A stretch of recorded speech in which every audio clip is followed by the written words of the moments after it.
खऱ्या अर्थानं सुरुवातपासूनच लोकांनी हे निवडणूक अंगावर घेतली होती।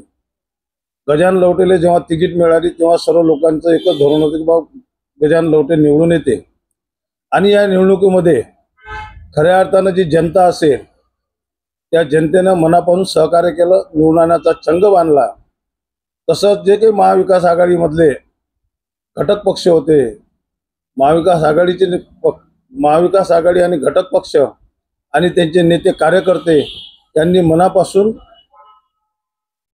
प्रचार केला, काम केलं, म्हणून गजानन लवटे आज आपल्या मतदारसंघामध्ये आमदार म्हणून निवडून आले। किंगमेकर म्हणून असं आहे, किंगमेकर कोणीच नाही। सर्व जेव्हा मतदान करतात तेव्हा आपल्याला नेमकं त्याचं क्रेडिट भेटते।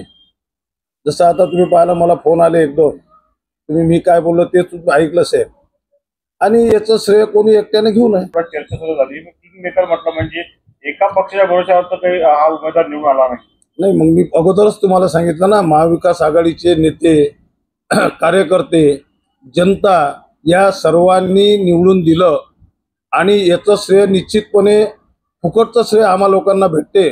परंतु याच्यामध्ये किंगमेकर कोणीच नाही, किंगमेकर कोणी समजू नये।